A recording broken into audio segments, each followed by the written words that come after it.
We don't play the social game. We are social. Power 98.5. You're listening to Power 98.5, powered by United Angels Dream, your number one resource for public relations, entertainment, and multimedia. Contact them today at unitedangelsdream.com. Hi, this is Dan Aykroyd. He's progressive. He's beautiful. He's thoughtful. He's intelligent. He's powerful. He's positive. He is Stephen Cuoco on Power 98.5 satellite radio. Prepare yourself. Okay, let's go.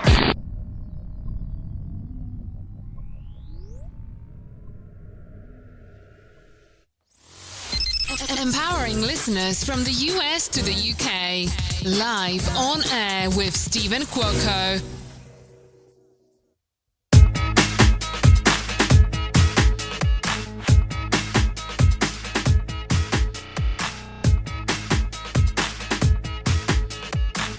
Good afternoon, everyone. Good morning here on the East Coast, New York time.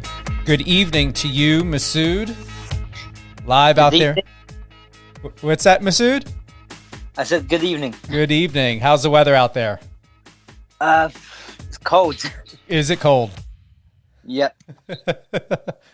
Well, we're 74 today, so we keep jumping from 70s to 30s to 50s to 70s, so it's like crazy. And then all of a sudden, before the interview, I had to take an allergy pill because then I started getting congested, and I'm like, no, this cannot be happening right now.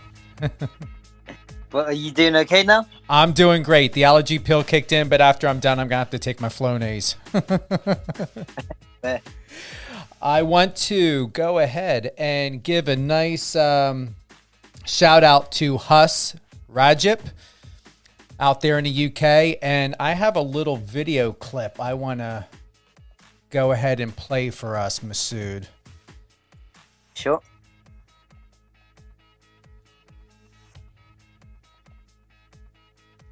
There we go. Coming up.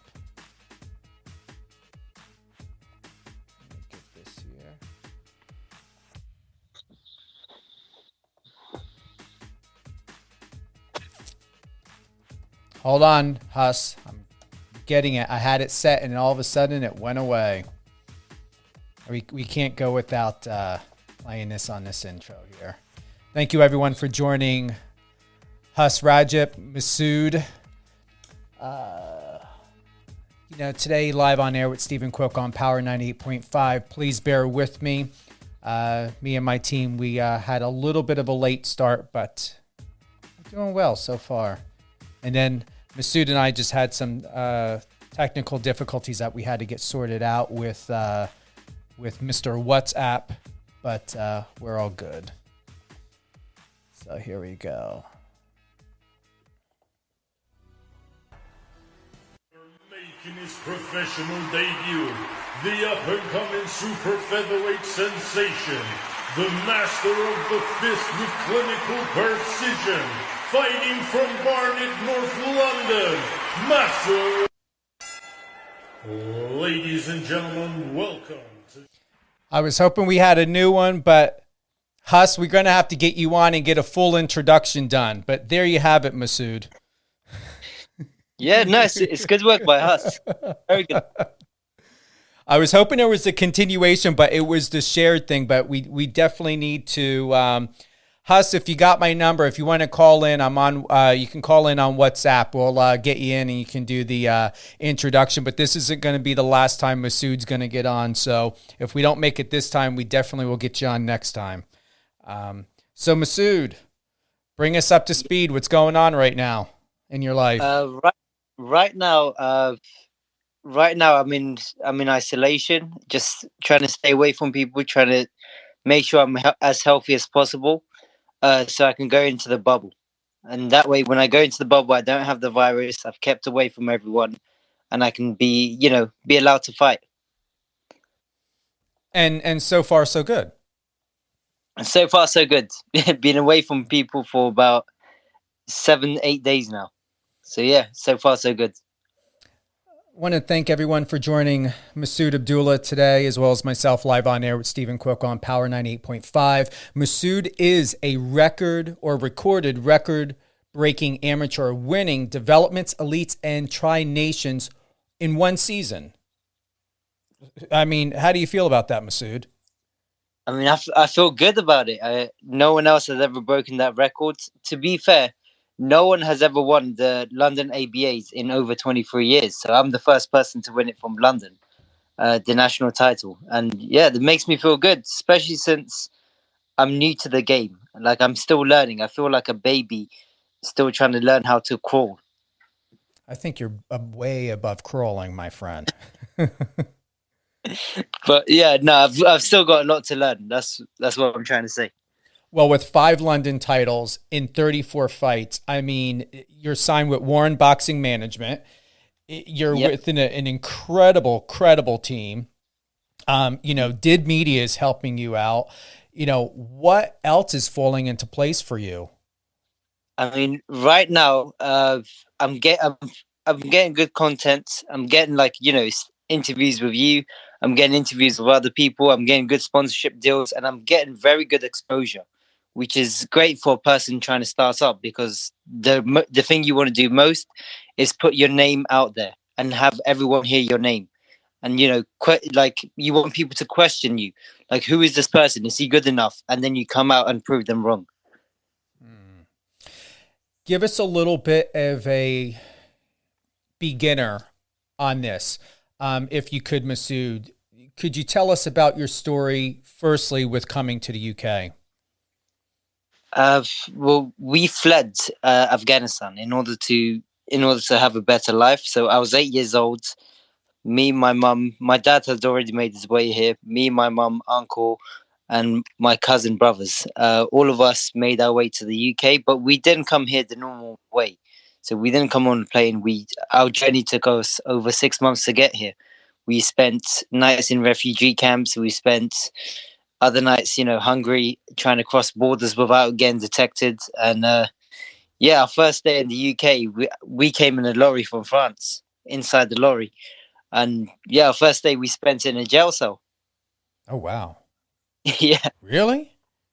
Yeah, the first day we came here, we didn't come here through the legal way. We came inside the container, trying to make sure we didn't get detected.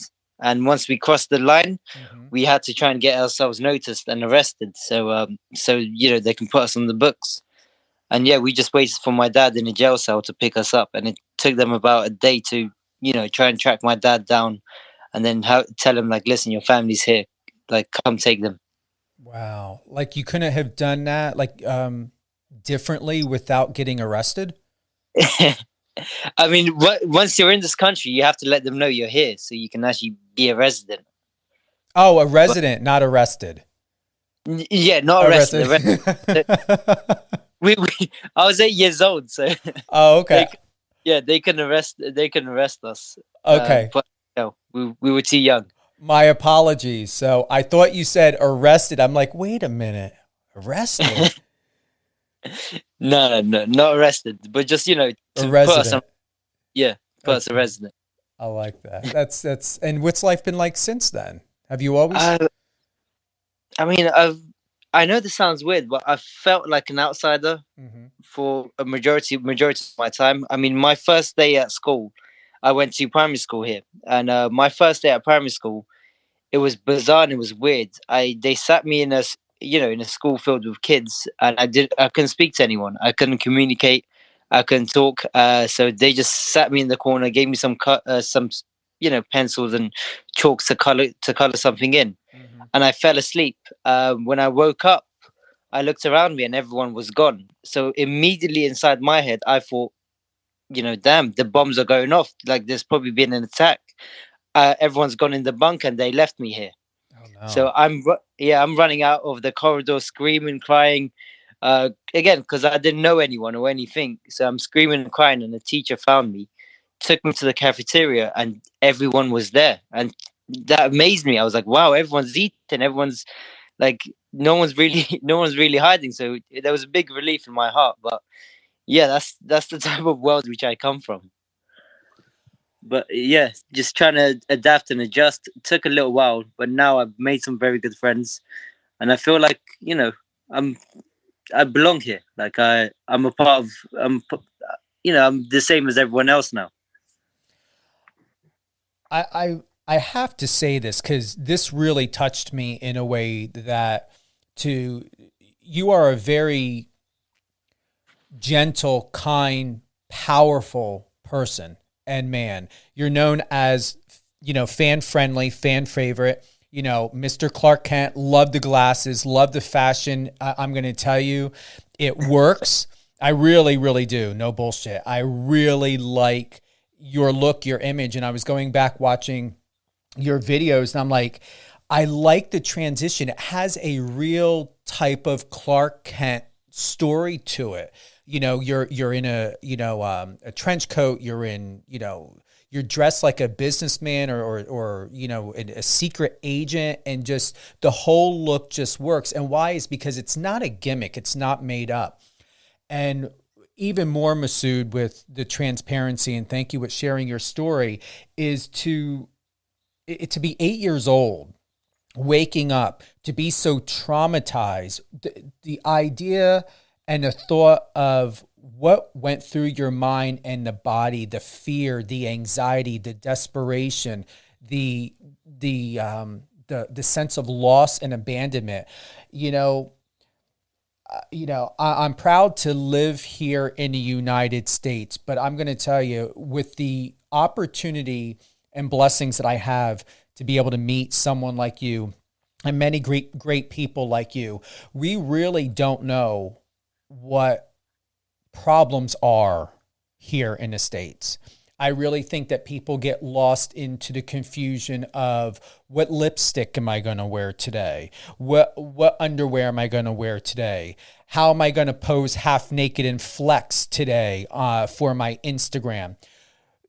Really, it's incredible. It's incredible that everybody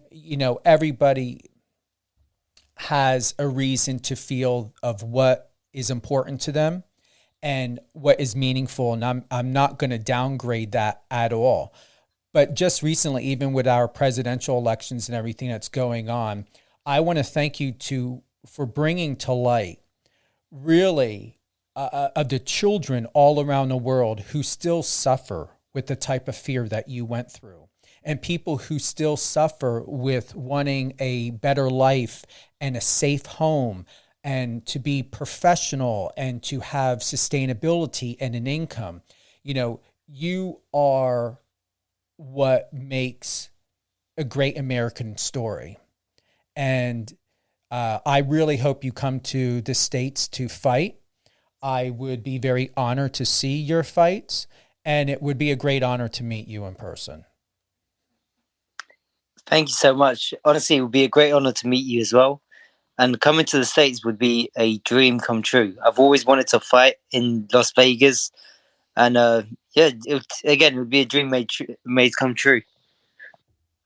Tell us, Masood, how did you get into boxing? Where did it start? What inspired you?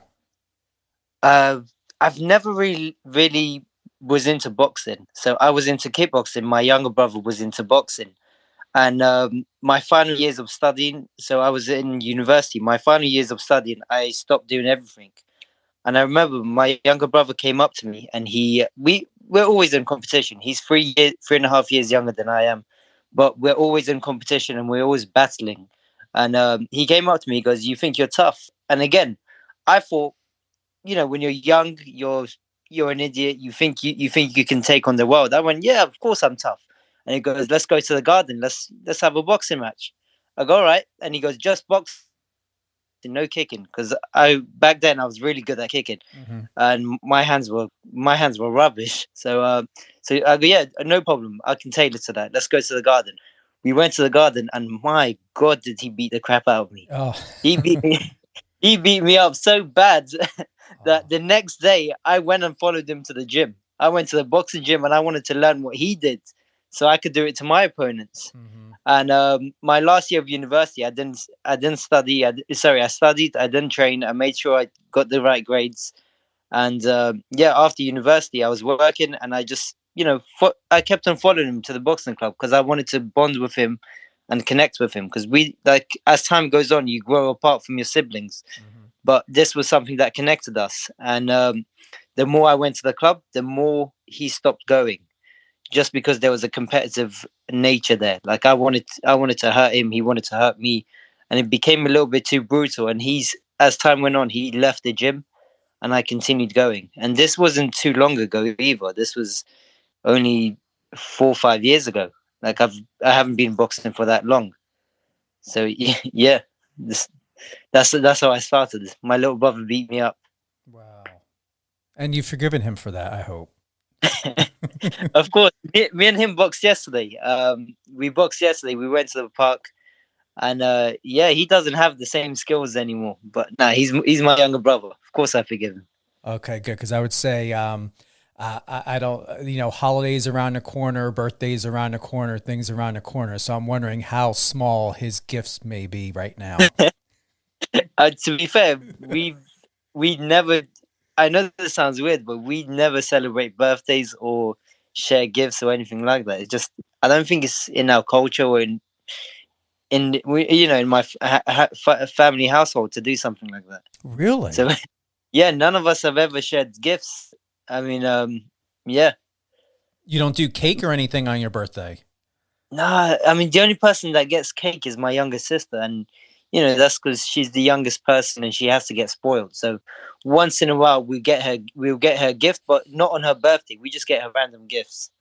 All right. So this is what's going to happen. When you come to the States, you fight in Vegas. We're going to have the ladies or whoever bring out the biggest, hugest cake, and we're going to put all your birthdays into one with champagne popping bottles and everything else while we're in Vegas. It sounds like a great idea. That's one way to make up for it. But yeah, it's just because my family's set from back home. Like, we don't really celebrate birthdays. If you ask my mum, if you ask her how old are you, she would say, "Oh, well, the Russians came in at this time, and I think I was about this tall." So we celebrate in a different. We don't really celebrate. We just remember in a different way. It's remarkable. It really is remarkable. Once again, I'm so used to how we do things here. The idea of what we do here and how it doesn't exist or wouldn't exist somewhere else is it's extraordinary. Yeah, I mean, I found birthdays weird. I remember one of my, this was when I made some friends and I started connecting with other kids. And one of the girls invited me to her birthday party, and I went, "What the hell is that? Like, are you getting married? Are you getting engaged? What's going on? Why are you having a party?"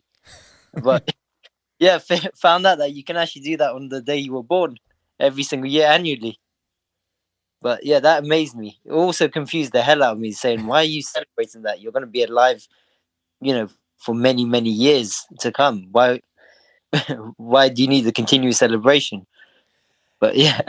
Think of it almost as a remembrance of where you've been, where you've come from, where you are at now, and to look at and consider what are your goals, aspirations, and expectations for yourself for the future. It's like birthday would be equivalent to United States holiday. The three ideas of birthday celebration would be Thanksgiving. Where did you come from? Where did it start? How did it come to fruition?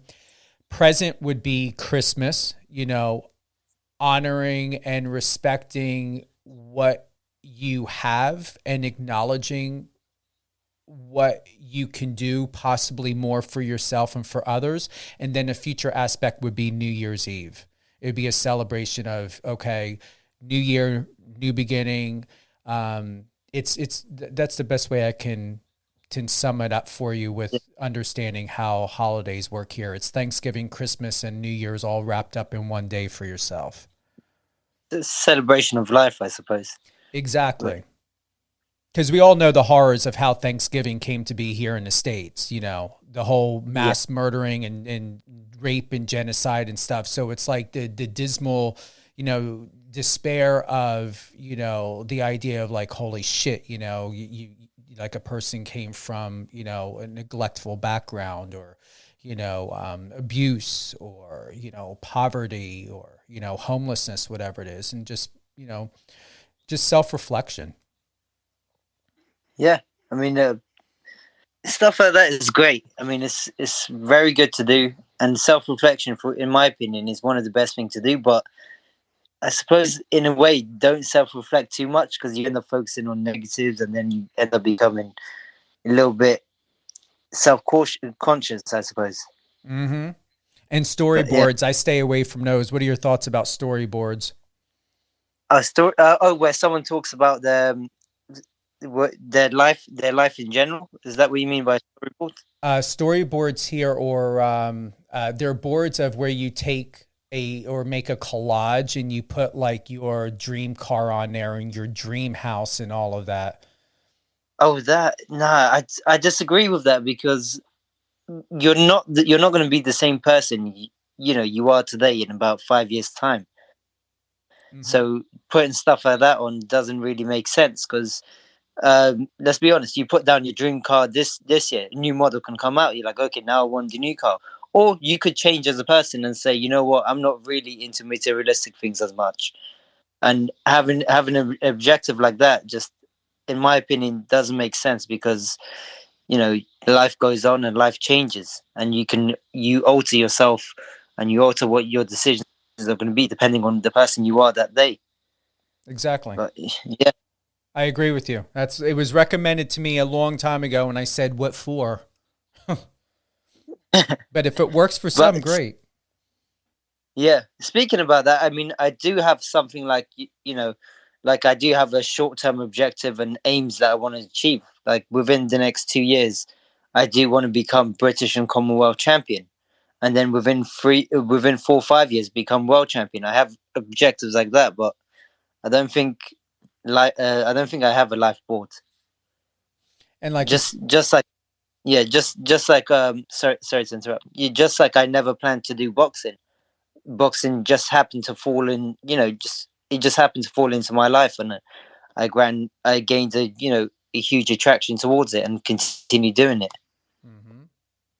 And don't worry, you can interrupt all you want. This isn't about me. This is about you. This is your time, Masood. Yeah. Speaking of mood and inspiration, expectations, goals, has the coronavirus had an effect on you during this time, or in general, personally, or in the world of boxing? I mean, career-wise, because again, I like to set myself objectives and aims and targets. Career-wise, it's had a huge effect on me, just because I was supposed to fight just before the lockdown in the UK, which was April 17th. I was supposed to fight, and the lockdown happened a few weeks before that. Every event got cancelled. So yeah, I didn't get to pursue my career into the professional world. I didn't get to make my mark in the game, and it's delayed it since. So since I've been waiting for a fight since April just to make my debut, and finally it's here. I finally get an opportunity to do that. But yeah, it's put everything on pause, and it's really changed your life. I mean, you can't go anywhere without a mask nowadays, and you have to really be careful. You don't really want to hug people just because you don't want to make them ill, or you don't want them making you ill.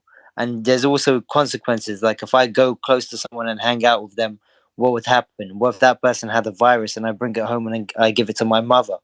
Or what if the opposite happens and I had the virus and I can give it to someone else? Because some people do get this. Some people do have the virus, but they show no symptoms. Yeah, it's really changed. It's really changed the way we think. With Warren Boxing Management, one of the top, most exceptional representatives, as well as promotional business in the world of boxing out there in the UK. How did you become part of the family? And if I'm getting the information correct for what I know, you've been with Warren Boxing Management since 2019. Yeah. 2019, they actually found me. So I was on this big hunt of trying to find a manager, trying to find a trainer, and just really trying to get noticed. And surprisingly, they actually found me. They contacted someone I knew and said, "Can we have his number?" And yeah, they put me forward. So I think it was Sonny Warren that first contacted me, and then we set up a meeting, and they welcomed me to the team, and they gave me a very good offer.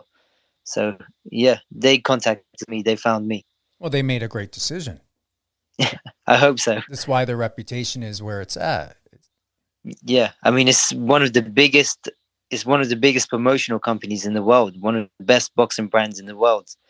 So I hope so. I hope their decision wasn't in vain, and I hope I can become world champion and prove to them that they made the best decision they could possibly make. I believe, Masood, that they already know what decision and how great of a decision, very smart of a decision it was and still is, to have brought you part of the Warren Boxing management.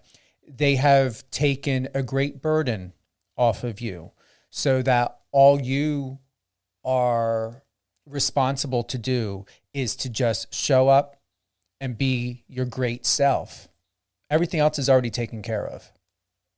Yeah, I mean, everything is taken care of. I mean, I'm in a very good place. I have a job which actually helps me pay for my training, pay for everything, and I also have good sponsors that help me out as well. So I'm in a very good place, and now these guys are organizing my fights and everything. So couldn't be happier. Who are some of your sponsors, if I may ask?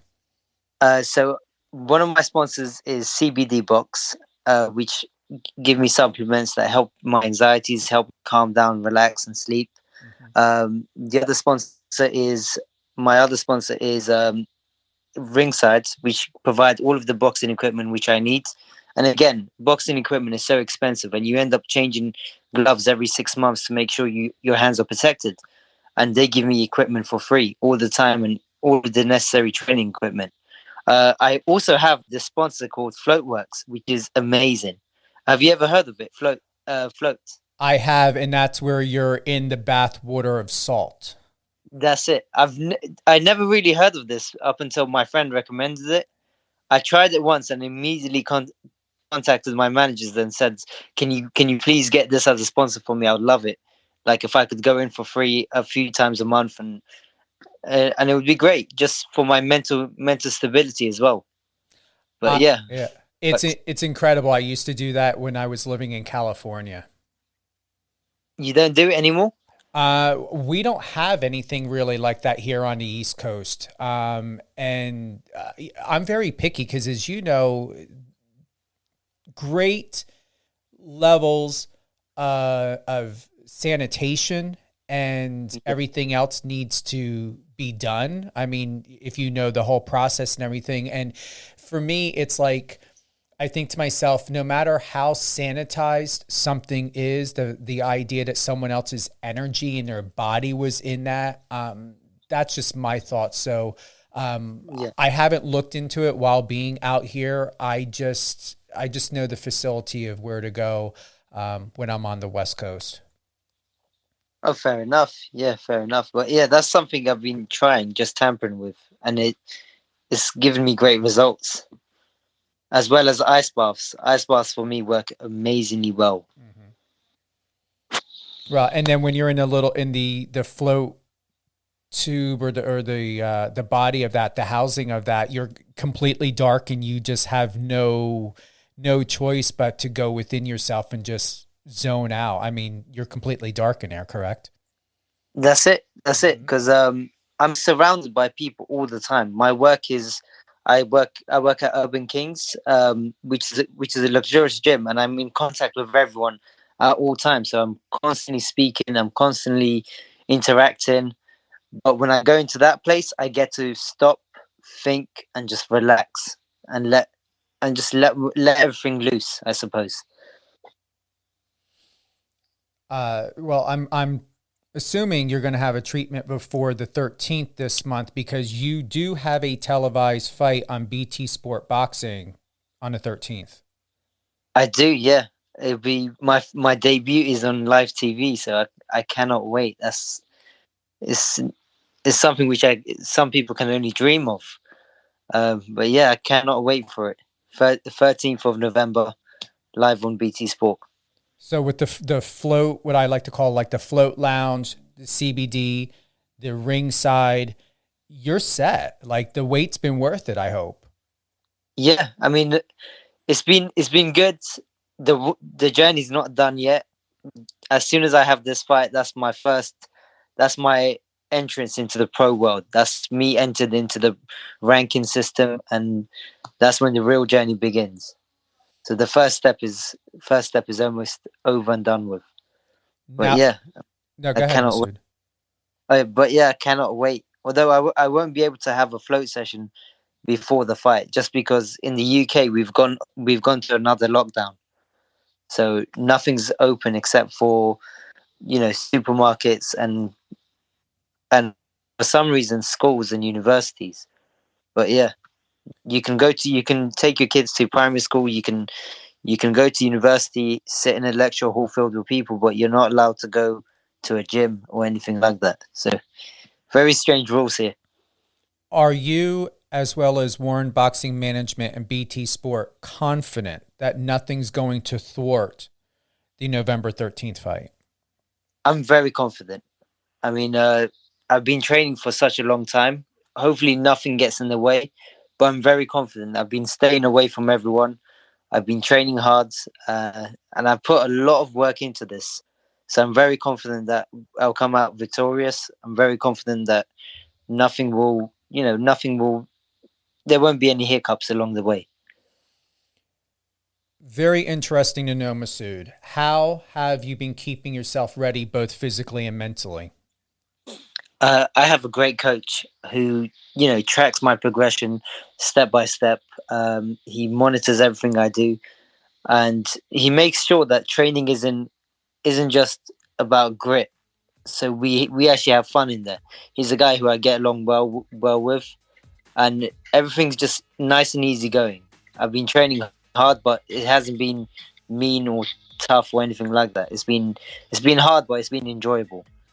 So my preparation for this camp has been amazing. It's been very good. I know you and I both are not into future boards, fantasy boards, mood boards, whatever you want to call it. But where do you see yourself in years' time? Just curious. In a year's time, well, hopefully I'll be like 8 fights in. I would have made my mark in England boxing. I would have been top 15 in the rankings, and then within 2 years I want to be number one, the first, the number one boxer in the UK. I want to have the British and Commonwealth title within 2 years. Well, I'm looking forward to being part of that journey with you. You're more than welcome to come on anytime, before, after. I'm looking forward to attending one of your fights. I'm going to be honest, like no BS. I would love to come out to the UK. I may have to sit down, no bullshit, with Sonny or Alfie or Robert and be like, listen, can I get like a season pass or something in the UK? Because I'm going to need a break with everything that's going on here in the States. You're more than welcome to. It would be great having you here. I'm serious. And as for the coronavirus situation, it still feels like we're in phase 1. So, I mean, if I can still travel and go somewhere, I've got my mask all lined up, the ones that have the filtration in it. Like seriously, like I'm ready to come out to the UK. I would love to come out there and see what can be had and what can happen. And, I believe a really, really good pivot transition would be well in favor, because even though your country's in a lockdown, there's just incredible talent out there. It's just something very, very different to be in person, to witness it. The life and lifestyle is just very different from ours, and not to knock it, I mean, the things and the luxuries and experiences that we can have here in the United States is great. But sometimes you have to take a different route or a temporary route to really realize and reflect on who you are, what you are, where you're at in your life, what you have, and most importantly, what is the meaning of it? And you've got to leave what is familiar and to really understand and to appreciate what God has set forth in your life, what you set forth for yourself. So with all of that, I'm sure making all sense to you, I really feel and believe in my heart you're in a great place, in a safe space, and you are definitely where you're meant to be, and personally, professionally, and I guarantee you, and I wouldn't say this lightly or take responsibility in saying this to you, Masood, but I know for a fact in my heart that you are in the best position where you are. And really, from an outside perspective, having the opportunity of getting to know you and your life and your journey and what you shared with me, and especially what had happened and your journey at the age of 8 years old and as a child, you are a great representation for your culture. You are an astounding and great representation for your country. And we would be very honored here in the United States for you to come very soon. Thank you so much. Honestly, I really appreciate your mindset. The way you look at things is quite amazing, and just the way you process things, and the way just your thought pattern. I have to really admire that. Just because when I told you the story, the first thing you said is, we need to be thankful of what we have, and having that mindset is actually beautiful. It's something very good, and it's such a good trait to have. I appreciate that. Thank you very much. And as most people know, especially with my interviews, it's all about texture and body of what in understanding the true narrative is. So even with the way and how well you've answered the questions, I like the way that you've gone deep, the way that you give yourself permission to be so very transparent. And that's what I love most about interviewing people, as well as someone like you, because it's not your normal, usual interviews, I would take it. Suppose not. And once again, please keep up with the Clark Kent look. Will do. Who would you like to give a shout out to, and why? I just want to give a shout out to my management team, CBD and Ringside, just because they've helped me out so much, and they've really taken out the time to care for me and my journey. And I want to give a shout out to Warren Boxing Management, Mr. Huss. We got to get you on live, definitely. And next time before you come on, Masood, I'm going to ask Husk if we can get a full, complete introductory. It's not his fault. I was just going on what was on Instagram. A full introductory for you. And then this way we can go ahead and put it in the system, and we'll always have that for you. Sounds great. Hold the line, Masood. I'm going to be back on with you. Thank you, everyone, for joining Masood Abdulah live on air with Stephen Cuoco on Power 98.5, live from New York. Masood, I know you're only on Facebook and Instagram. Do you want to share your handles with everyone, please? Sure. It's 1 second. Let me see what it is. I know you went through a change for a bit. Yeah. I mean, my last Instagram name was the Warrens didn't approve of it, so I had to change it. And the nickname was quite violent, so they said, you know what, you're from Afghanistan and you got that name. It's not a very good name to have. Let's alter that. But now it's Masood 1. So MAS_MASOOD 1. And is that the same as your Facebook, or is that something different, or are you just more on Instagram? I'm mainly on Instagram. So anything I post on Instagram automatically gets posted on Facebook. And Facebook, I think, is just my name, Masood Abdulah. Okay, perfect. Thank you for that. Masood, how do you feel? I feel good. I feel excited, and I just can't wait to get things going. Absolutely. And I'm going to let Sonny know, and hopefully, and I'm sure they're tuning in. Even if you want to get back on, if not before the 13th, because I'm sure you're going to be like really, really getting laser focused for this fight on November 13th, BT Sport.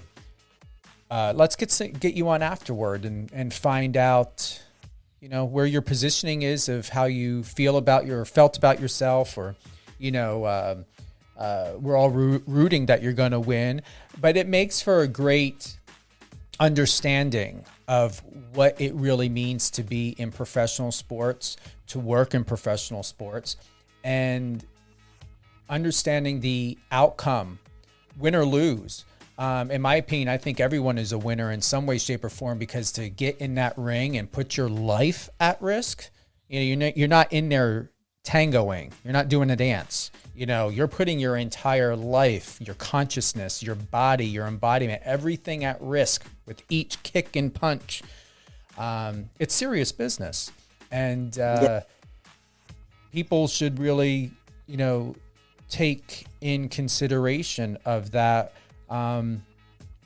that your story and what you have to say and how you feel matters in and out of the ring. I mean, the way you just put things together is perfect. I mean, I agree with you. I respect anyone that gets into the ring, because it takes a lot of guts. Not only that, you're putting your health and your future in jeopardy of stepping into that ring. But yeah, I agree with you 100%. Everyone has a good story. Everyone has a good reason to us why they're stepping in, and everyone should be respected. Perfect. November 13th, BT Sport. I thank God I have the luxury. I'm going to be able to tune in here in the States, find out how you can connect. Even though we're here in the United States, we still have access to BT Sports. So go to their website, go online, see if you can get the app. If you need to get a subscription, whatever it may be. But I will be tuning in, Masood. Thank you. Thank you. Appreciate it. Thank you, everyone, and have a great day.